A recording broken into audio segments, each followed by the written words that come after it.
ating pag-aaralan itong Halloween. Ayan, no? Should Christian celebrates Halloween? No, pwede ba tayong makipagdiwang sa Halloween na ito? O pwede ba tayo na mag-participate? No, alam niyo yung Halloween ay malapit na naman. Ito ay ginagawa ng mga tao tuwing October 31. And today is October 22.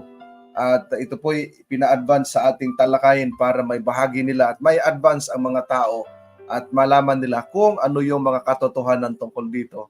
And bilang mga manampalataya sa ating Panginoon, ay narapat ba na tayo ay makiselebrate o makipagdiwang o makiayon sa mga gawain ng sanlibutan?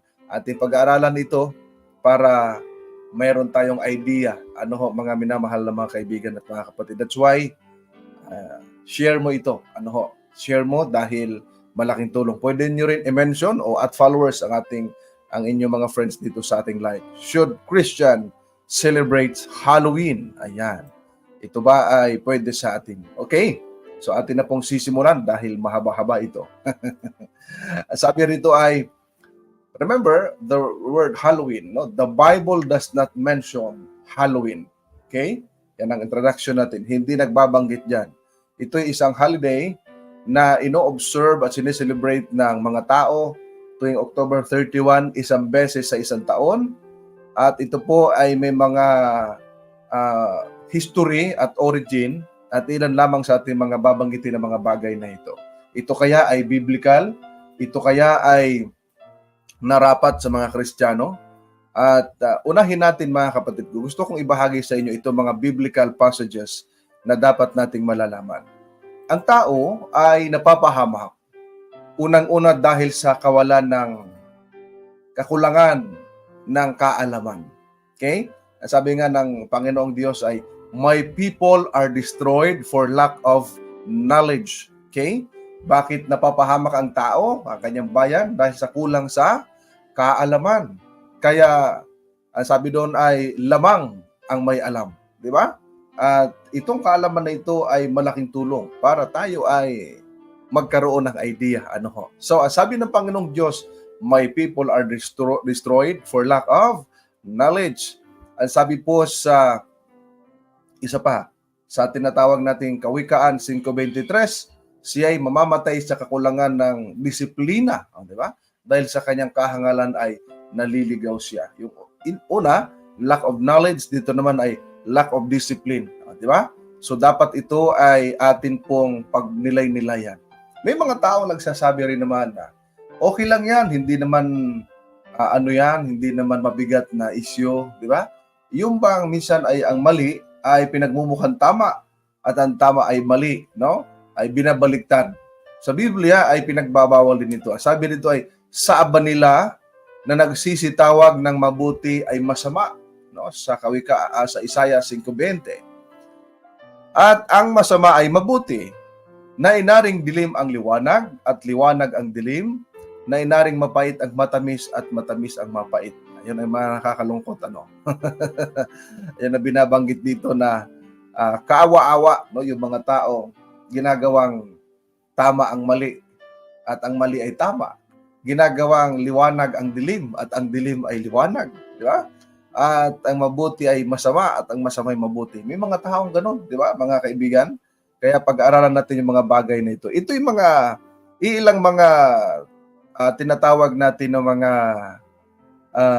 history o mga binabanggit dito ang mga historians. Ano po? Bakit po may Halloween? No? Dapat ba nating tangkilikin ito bilang isang Kristiyano? Ang sabi rito, ayon sa historian origins niya, the word itself literally means hallowed evening. Kaya pala gabi ginagawa ito, ano? And was previously known to early European celebrators as All Hallows Eve. Okay? At kasunod ito ng All Saints Day. Binabanggit nila pag November 1. Ano ho? And both paid homage to saints sa mga santuan niya.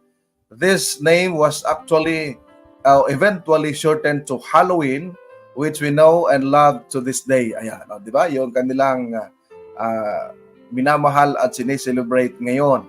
At mahaba itong mga history na ito during Middle Ages, during 7th century, na may mga ganitong pangyayari. Subalit atin po ang lamang na pag-aaralan itong maiksi lamang mga kaibigan at mga kapatid. Tapos proceed tayo sa Bible.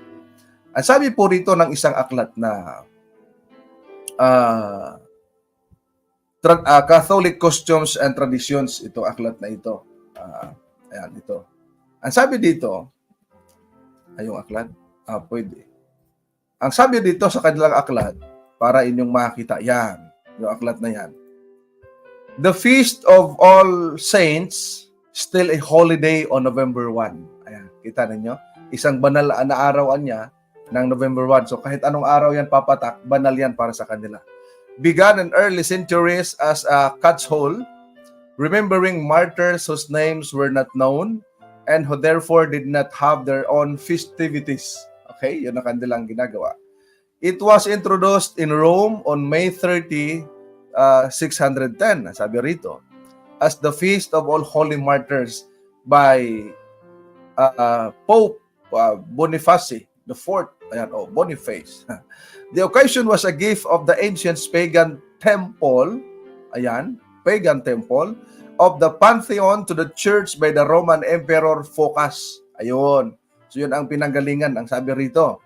And it was first celebrated on May 13, and it was transferred to November 1 for the Universal during the pontificate of Pope Gregory VII. By then, it includes all the saints. The new date spread throughout the church. Its Eve, All Hallows Eve, or Halloween, gave its name to a pagan Celtic druid, custom still popular observed on October 31. So ito po ay may kinalaman sa mga pagan practices, mga kaibigan. At ilang mga punto na kung bakit ang mga Christians o yung mga manampalataya sa ating Panginoong Hesus ay hindi dapat nagse-celebrate ng Halloween. Okay? Hindi dapat nagse-celebrate ng Halloween. Di ba? Akala natin okay lang. Di ba? Yung mga costumes nila iba-iba. Mamaya makita natin. Number 1, Halloween practices and celebrations are not biblical. Hindi po ito naaayon sa tinuturo ng banal na kasulatan. Ayon pa rin po dito sa aklat ng Catholic Customs and Traditions. Ang sabi dito, Halloween is observed the night of October 31. It takes its name, Halloween, from the eve of the holiday of All the Saints on November 1. Kita ninyo. And Halloween has its origin in pre-Christian times. Okay, bago pa man sa panahon ng mga Kristiyano. At ang wika po rito mga kaibigan, and there is no direct connection between this day and any Christian tradition. Traditional practices associated with Halloween are delightful and earthy, but they are not Christian practices. Ayun. Ulitin natin, ang banggit dito. But they are not Christian practices. Yun na niyang palang Halloween. At iba pa mga katulad noon ng mga pagan na mga practices na inadapt ng ilan, ay hindi pala dapat ito ay ginaganap o ginagawa ng mga Kristiyano. Bagaman nakakatuwa kasi yung iba ay, di ba, napansin niyo yung iba ay iba't iba yung mga itsura, di ba, mga costumes nila na ginagawa, mga kaibigan, yung iba nakakatakot dahil ito ay mga pagan practices. At ang sabi rito, Christians are not doing this. They are not Christian practices itong tinatawag nating Halloween. At sabi rito, pakinggan ninyo ha. These are several possibilities, or there are several possibilities for origin of the tradition of giving threats or part of trick or treating. Di ba? So, ito yung mga origin ng mga possibility, origin ng tradition na ito.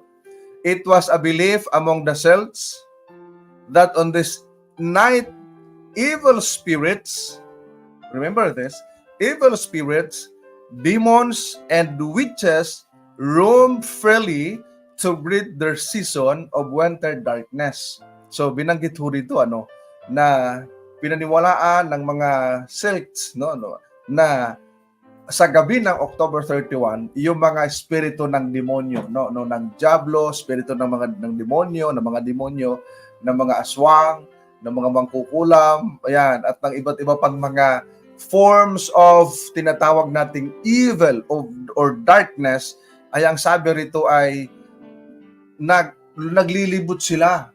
Ano ho? Naglilibot sila, tumikot freely to greet their season of winter darkness. And this would threaten, scare, and play tricks on people. At nangyayari ngayon, nagiging celebration na kinatutuwaan, na yun pala ay gawain ng kasamaan at ng kadiliman, na ang mga Kristiyano na may tuwan-tuwa na ginagawa ito, ang iba ay itsura ng zombie daw, yung itsura ng aswang, itsura ng demonyo, iba't iba yung itsura na kanilang ginagawa, mga minamahal na mga kaibigan, na iniisip nila na ito'y okay, na ito ay, masaya, ito ay tinatawag nila na, nakikiano sila, di ba? Nakikiano lang naman. At alam nyo, hindi lang basta mga adults, pati yung mga kabataan, pati yung mga bata pa lamang. Ito ay nakakalungkot sapagkat pati mga Kristiyano ay nagpa-participate nito. Na ang sabi pala ay hindi ito mga gawain ng mga Kristiyano. Okay? At ang paniniwala ng mga sales doon ay sa gabi ng October 31, nag-iikot yung diablo, yung mga masasamang espiritu, yung mga demonyo, yung mga witches, kita ninyo yan. At tuwan-tuwa ang mga tao na ginagawa ito. Alam niyo mga minamahal, ang sabi ng isang leader ng Church of Satan, natutuwaan niya si Satanas na mga Kristiyano ay sumasamba din pala kay Satan once a year. Kita ninyo? Sa paanong paraan? Sa pag-celebrate ng tinatawag nating Halloween. Para sa mga Church of Satan members, ay yung mga Kristiyano nakikiselebrate ng Halloween ay they are worshiping Satan. Bakit? Kasi nakikisangkot sila doon sa gawain ng kadiliman, mga kaibigan. No, sorry to say this, no, doon sa mga nakikiselebrate ng Halloween, lalo kung ikaw ay Kristiyano, hindi po ito para sa iyong pag-celebrate ng Halloween. Ito ay ilan lamang sa mga nabasa natin, mga minamahal na mga kaibigan, na ito, pakinggan ninyo, itong binanggit dito, matindi. It was a belief among the cells that on this night of evil spirit, demons and witches roam freely to greet their season of winter darkness. Kita ninyo? At binanggit dito, they are not practices of Christians. Kung ikaw ay Kristiyano at tagasunod ka ng ating Panginoon, ipinaalala rito na Halloween practices and celebrations are not biblical.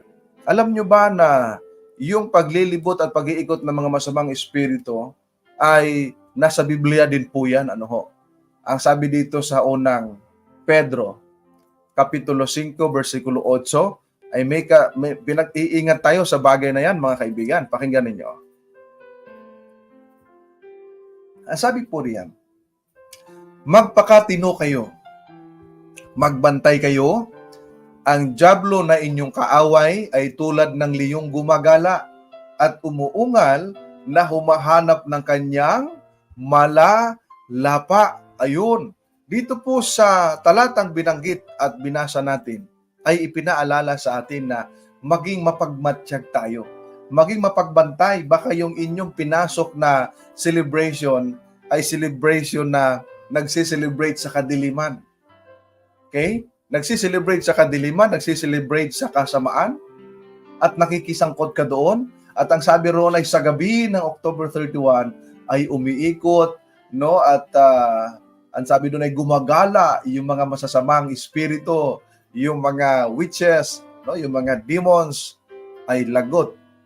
Nakikisangkot at nakikisama doon. Ito ay pag-iingat sa atin. Dahil ang diablo ay gumagawa din ng ganyan at naghahanap ng malalapa niya na kanyang mabibitag, at ito ay delikado kung ikaw ay hindi po tinatawag natin na handa sa mga bagay na ito. Ang sabi nga ng Biblia ay labanan ninyo sa inyong pananampalataya sa verse 9. Paano malalabanan sa pananampalataya at sabi niya, matatag na pananampalataya, nakikisangkot nga doon umaayon, sumasama, at tuwan-tuwa pa yung mga Kristiyano na gumagawa ng ganon. Di ba? Gumagawa ng ganon, ang kanilang ginagawa ay tuwan-tuwa pa sila. Yung iba nagdo-drawing ng mga yung mukha na nakakatakot, di ba? Nagdo-drawing sila ng ganon kasi iniisip nila okay na okay yon. Christians who followed Christ, who are followers of Christ, must have a discipline and avoid in joining and celebrating this tinatawag nating Halloween celebration na malapit na pong ginagawa o na isi-celebrate ng mga tao. Ang nakakalungkot pa ay mag-greet pa ng Happy Halloween. Itong Happy Halloween na ito hindi nararapat na ginagawa at binabati ng pagbati ng isang Kristiyano. Para bang happy tayo pagka ganon na gumagala pala yung mga demonyo sa gabi ng ngayon at nag-aano ng mga costumes at yung mga bata ngayon, di ba? Ay gumagawa ng ganon, mga kaibigan. Ito pala'y hindi ito biblical. Ano ho, mga kaibigan? At ang sabi rito, they are not Christian practices. At pangalawang point, mga kapatid, una ay Halloween practices and celebrations are not biblical. Pangalawa, God does not approve in consulting spirits and the dead. At anumang mga bagay, hindi po ipinahihintulot ng Diyos, ipinagbabawal po ng Diyos na kumonsulta ka sa mga espiritu, sa mga patay, di ba? Na kahapon lang ay uusapan yung, di ba? Kung pwede bang bumati ng happy birthday in heaven doon sa mga patay. Ay patay na, happy birthday pa. Di ba? Ay dito, mga kapatid, ay hindi approved sa Diyos yung communicate mo sa masamang espiritu o sa anumang may kinalaman sa kadiliman o sa mga patay. Ang sabi po sa aklat ng Deuteronomy, Kapitulo 18, ang versikulo ay 10 hanggang 12. Pakinggan ninyo ang payo ng banal na kasulatan. Huwag makakatagpo sa iyo ng sinumang nagsusunog sa apoy ng kanyang anak na lalaki o babae bilang isang handog, ng manghuhula o manggagaway o inkantador o mangkukulam. Verse 11, o gumagamit ng anting-anting o nagpapagamit sa masasamang espiritu o sa lamangkero o sumangguni o sumasangguni sa mga patay. So ang sabi dito ay huwag tayo masumpungan na ganito ang gawain, ganito ang aktibidades na sumangguni sa masamang espiritu, sumangguni sa patay, kinakausap ang patay, nakikipag-communicate sa dead. Di ba? At sabi pa rin ay, o sa mga mangkukulam o mga manghuhula. Bakit? Sa verse 12, ang sabi rito, sapagkat sino mang gumagawa ng mga bagay na ito ay karumaldumal sa Panginoon. At dahil sa mga karumaldumal na gawain ito, pinalalaya sila ng Panginoon mong Diyos sa harapan mo. So ipinaalala sa atin, ito pala ay abomination sa harapan ng ating Panginoon. Di ba? Bakit ka makikipag-communicate doon sa masamang espiritu? Sa mangkukulam, sa patay na wala naman ng dapat na, di ba? Rason bakit ka makipag-communicate. Ang sabi rito, God does not approve that practices. At ang sabi ng Biblia, ito'y karumaldumal sa Panginoon kapag ginagawa ito ng mga mananampalataya, mga minamahal na mga kaibigan. Bakit? Halimbawa, ba't ka makikipag-usap doon sa patay? Halimbawa na lamang doon sa patay o sa mga masamang espiritu, kaya ang tao ay nasasaliban ng masamang espiritu Kaya ang tao, mga kaibigan, ay, di ba, nakikita ang tuloy ng lack of wisdom. Ang sabi ng Biblia, ang aking bayan ay napapahamak dahil sa kukulangan sa kaalaman. Bakit? Bakit ka makikipag-usap sa patay?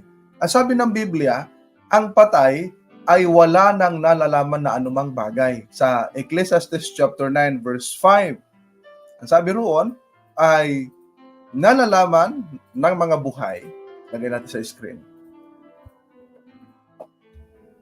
Sapagkat nalalaman ng mga buhay na sila'y mamamatay. Ngunit hindi nalalaman ng patay ang anumang bagay at wala na silang gantimpala sapagkat ang alaala nila ay nakalimutan na. So napansin niyo mga kaibigan, yung patay, wala nang nalalaman na anumang bagay. Wala na siyang pag-iisip. Sa verse 10, ilagay mo nga sa verse 10 natin. Pakinggan ninyo, kahit karunungan, wala sa patay. At sabi po dito, anumang masumpungang gawin ng iyong kamay, gawin mo ng iyong kalakasan. Meaning, habang buhay ka pa, gawin mo na yung mga bagay na, of course, ikabubuti, sapagkat walang gawa, kaisipan, kaalaman, ni karunungan man sa siyol na iyong patutunguhan. Meaning sa mga sa libingan na pupuntahan ng isang tao. So hindi po dapat ang tao ay yung buhay, hindi dapat makipag-communicate sa patay, sa mga masamang espiritu o sa anumang mga gawang may kinalaman sa kadiliman o darkness, especially kung ikaw ay isang Kristiyano sapagkat ayaw ng Panginoon. Di ba?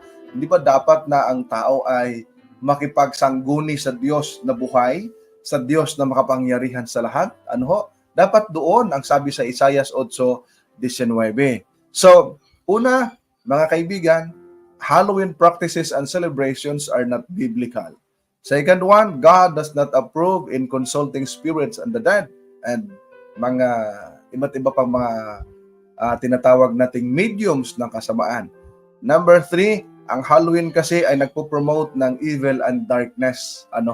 Kaya hindi dapat makibahagi mga kaibigan. Hindi dapat makisang-ayon o makiayon at gumagawa ng ganon. Bakit? Kakagawan nga ito at gawain ng kasamaan. Ang sabi po sa aklat ng Efeso, Kapitulo 5, versikulo 11, ganito po ang ating mababasa. Ang sabi rito ay ganito, Ephesians chapter 5, verse 11, at huwag kayong makibahagi sa mga gawa ng kadiliman na walang ibubunga, kundi inyong ilantad ang mga ito. Imbis na maibunyag yung anumang mga gawain na ito, ang nangyari sa ilan ay nakibahagi pa. Yun ang nakakalungkot. Kaya pag may mga Kristiyanong gumagawa nito, ay pwede nyo po silang payuhan at palalahanan na ito ay hindi gawain ng mga Kristiyano. Ang sabi ng Biblia, huwag kayong makibahagi sa mga gawa ng kadiliman na walang ibubunga, kundi inyong ilantad ang mga ito, inyong i-vulgar, i-reveal na ito ay hindi pala dapat na gagawin ng isang mananampalataya sa ating Panginoon. Kaya ang sabi po sa aklat ng Efeso pa rin, chapter 6, verse 11, merong ipinaalala dito sa atin. Ephesians chapter 6, verse 11. Ano ang gagawin ng tao? Isuot ninyo ang buong kasuotang pandigma ng Diyos upang kayo makatagal laban sa mga pakana ng dyablo. So bilang mga manampalataya, dapat ay nakasuot tayo sa whole armor of God. Okay? Ito'y aming itinuro na sa mga care groups namin. Para saan? Makatagal ka, makapagtagumpay ka sa laban pakana ng dyablo. Dahil ang ating pakikipagbaka sa verse 12, ang sabi rito, sapagkat ang ating pakikipaglaban ay hindi laban sa laman at dugo, kundi laban sa mga pinuno, laban sa mga may kapangyarihan, laban sa mga kapangyarihang di nakikita na naghahari sa sanlibutan sa kadilimang ito, laban sa hukbong espiritual ng kasamaan sa kalangitan. So ipinaalala ho rito na isa sa mga kaaway natin ay nasa kapangyarihan ng kadiliman ng sanlibutan ito.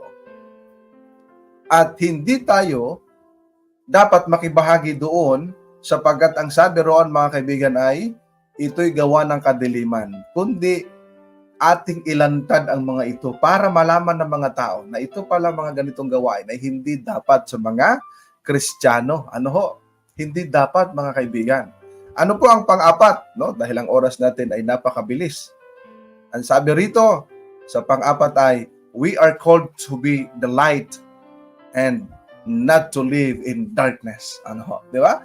Tayo tinawag sa liwanag at maging liwanag, hindi para mamuhay sa kadiliman. Bakit? Kasi ang mga Kristiyano ay merong liwanag ng Panginoon. Di ba? Kaya nga ang sabi ng ating Panginoong Hesus, pakinggan ninyo ang sinasabi doon sa mga taong gustong sumunod sa ating Panginoon. Sa aklat ng Juan Kapitulo 8, ang bersikulo po ay 12.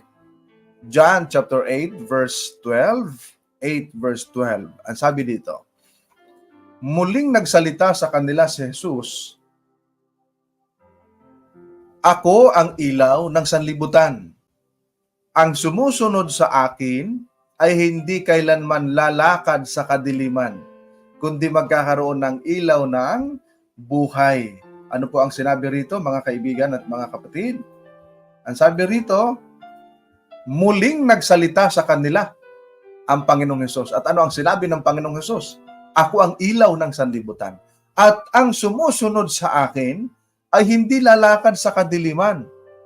Di ba? Kailanman ay hindi lalakad. Hindi ka na babalik dun sa dating buhay, sa mga old practices na ito ay nasa kadiliman, kundi magkakaroon ng ilaw ng buhay. Kung mayroon kang Christ, no? If you have Christ, if you have life, and then you have life, then you have light. Di ba? Pag na kay Kristo ka na, ang sabi rito mga kaibigan, ipinaalala po sa atin na kung ikaw ay sumusunod sa ating Panginoon, hindi ka dapat lalakad sa kadiliman. Hindi ka dapat makipag-participate sa gawain ng kadiliman, mga kaibigan. Kaya nga, nung ikaw ay lalakad na sa liwanag ng ating Panginoon, ay magiging liwanag ka na rin. Ang sabi sa Matthew chapter 5 verse 16. Hindi sa liwanag, hindi sa dilim ha, kundi sa liwanag. Ang sabi rito, paliwanagin ninyo ng gayon ang inyong ilaw sa harap ng mga tao upang makita nila ang inyong mabubuting gawa at luwalhatiin nila ang inyong Ama na nasa langit. Ipinaalala dito mga kaibigan bilang mga tagasunod ng Panginoong Hesus na hindi lalakad sa kadiliman kailanman kundi sa liwanag. Ay dahil lalakad ka sa liwanag, ang wika rito ay paliwanagin ang ilaw sa harap ng mga tao para yung mga lumalakad sa kadiliman ay maliwanagan naman. Ano ho? At ang sabi rito, makita nilang mabubuting gawa. Paano makikita ang mabubuting gawa kung walang pinagkaiba yung gawain ng isang Kristiyano at yung gawain ng mga nasa kadiliman? Yung gawain ng mga taong nasa sanlibutan. Kaya, ipinaalala dito po sa atin na magliwanag. Kasi hindi po pwede na tagasunod ka ng Panginoong Hesus, lumalakad ka sa liwanag, tapos lalakad ka rin sa kadiliman. Namumuhay ka sa liwanag, namuhay ka rin sa kadiliman. Ang tawag noon ay yango, balimbing, di ba? Saan ka ba talaga? Sabi ng Panginoon you cannot serve two masters. Hindi pwede dahil ang isa ay kakampihan mo, ang isa ay magiging kalaban mo.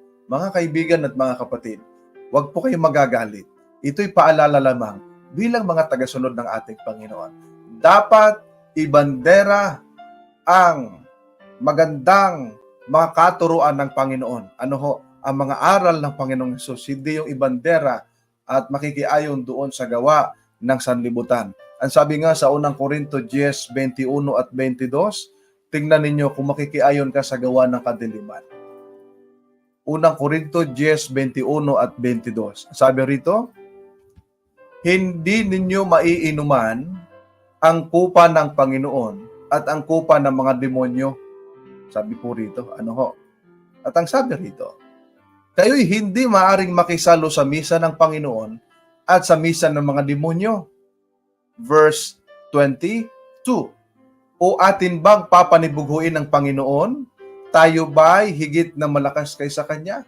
Ang Panginoon pala, mga kaibigan, mapanibughuin, seloso. Ba't ka makikiayon sa gawa ng sanlibutan at ipabalandra pa natin? Lalo na ngayon may sikat sa social media. At makikita ninyo yan sa mga susunod na araw. Ang kanilang mga banti, Happy Halloween. Happy Halloween, meaning nakikiayon ka, happy ka na Halloween na ito pala ay mga activities ng hindi Kristiyano. Activities ng mga connected sa darkness, na kung saan gumagala yung mga masamang espiritu, mga demonyo, mga witches, etc. sa panahon na yan. Tapos, mag-greet ka ng Happy Halloween, it is not, kaibigan, no? A practice of a true follower of Christ. Hindi practice ito ng tunay na tagasunod ng ating Panginoong Hesus. Kaya nga, ang sabi po sa unang Tesalonica, no, bago natin gawin yung mga bagay na yan, sabi sa unang Tesalonica, Kapitulo 5, versikulo 21 at 22. Ang sabi rito ay ganito, kundi subukin ninyo ang lahat ng mga bagay. Panghawakan ninyo ang mabuti.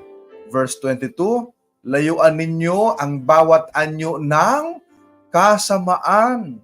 Mga kaibigan, ang problema, tuwan-tuwa pa yung mga tao na nagsusuot ng mga nakakatakot, ng mga horror, di ba? Ng mga tinatawag nating gawa at mga, di ba? So, mga gawa ng kadiliman, mga kaibigan. Pati mga bata. Ang sabi rito, test everything. Hold fast what is good. Kung ano yung mabuti, abstain from every form of evil. Lumayo ka sa lahat ng anyo ng kasamaan. Ang problema, hindi lumalayo, lumalapit eh. Nagpa-participate pa. So bilang mga lingkod ng Panginoon, bilang mga tinatawag nating tagasunod ng ating Panginoon, hindi po dapat ginagawa ito. Ang sabi po rito mga kaibigan, in the education of children, sa pagtuturo at sa pagsasanay sa mga bata, it is important that we do not plant false ideas in their minds. Kayong may mga anak na nakikinig ngayon, baka ang ilan sa inyo nakabili na ng mga costumes para sa inyong mga anak, no? Na nakalagay, nakakatakot, halimbawa ay witch, tapos may sungay. Kita ninyo? Ang sabi rito, sa inyong pagtuturo sa inyong mga anak, napakahalaga na hindi ninyo tataniman ng mga maling katuruan ang isipan ng inyong mga anak. Okay? The Bible says, train up a child in the way he should go, and when he is old, he will not depart from it. So, to teach them that there is no harm in imitating evil spirits is contrary to God's will. Yung palang pagtuturo sa kanila na, hindi naman masama na, di ba, mag-imitate ka sa evil spirits o sa mga gawain, sa pagkukostume ng mga nakakatakot, di ba? Mga kaibigan at mga kapatid, ang sabi po rito ay, ito ay labag sa kalooban ng ating Panginoong Diyos. At ang sabi rito mga kaibigan, participation in Halloween o participation in Halloween costumes may seem innocent fun for children and adults. Diba? Kasi tuwan-tuwa no? Parang wala. Diba? Parang wala lang. Tuwan-tuwa sila na nakiayon sa ganon. But it is one more way Satan can use to deceive people. Nadaya. At yun ang ginagawa ni Satan into thinking that there is no harm in playing a little bit with the world of spirits and demons. Mga kaibigan, kita ninyo? So hindi pala ito gawain, hindi dapat pinapractice ng mga Kristiyano ang makikipag-ugnayan o makikisangkot dito sa gawaing ito. Dahil hindi ito ang gusto ng Panginoon. Kaya ang sabi sa Romans chapter 12 verse 2, ang sabi rito, huwag kayong magsiayon sa sanlibutang ito, kundi mag-iba, magbago kayo sa pamamagitan ng pagbabago ng inyong pag-iisip upang mapatunayan ninyo kung alin ang mabuti, kasiyasiya at lubos na kalooban ng Diyos. Participating in Halloween is not God's will. It is contrary to God's will. Hindi po mga kaibigan, gawain ito ng mga Kristiyano. Hindi po. Gawain ito ng mga nasa kadiliman. Do not walk in the darkness because Christ said, those who followed me will never walk in the darkness. They will walk in the light. Okay? Kaya mga minamahal na mga kaibigan, I hope sa ating pag-aaral na maiksi, dahil ang oras natin napakaiksi lamang, magbigay sa atin ng paalaala. Halloween is not a practice of Christian. is not practice, no? Hindi ito'y gawain, hindi ito ay selebrasyon ng mga Kristiyano. Hindi po. Gawain ito ng nasa kadiliman. Ayon sa banal na kasulatan, sa mga pag-aaral natin, hindi dapat ginagawa ito. Mga minamahal na mga kaibigan, let your light so shine before men. Ang sabi doon, do not be conformed by this world, but be transformed by renewing of our mind, mga minamahal na mga kaibigan. Ano ho? Kaya ipinaalala sa atin, mga kaibigan at mga kapatid, huwag tayo makiayon sa mga bagay na ito. Lumayo tayo in all forms of darkness, ang sabi dito, anumang anyo ng kadiliman. Dahil ayaw ng Panginoon na makiayon tayo doon at gumawa tayo doon, kundi lumakad sa liwanag, mga minamahal. Okay? So ulitin ko ang ilang mga points bago tayo makinig ng isang awitin. Okay? Halloween practices and celebrations are not biblical. God does not approve us, to consult spirits and the dead. And Halloween promotes evil and darkness. Nakala natin nakakatuwa, nakakasaya. Pero tandaan natin, nakikiayon at nakikisangkot tayo sa gawa ng kadiliman. And lastly, we are called to live in the light, not in the darkness, mga kaibigan. So, ang payo sa atin, let us not be conformed by this world, but be transformed. Hindi sa dilim, kundi sa liwanag. Huwag po sanang magagalit yung gumagawa nito, kundi malaman ninyo na hindi kalooban ng Diyos. Ito'y contrary sa kalooban ng Panginoon kapag ginagawa ang mga bagay na yun. So, Halloween is not a practice of a Christian. Okay? So,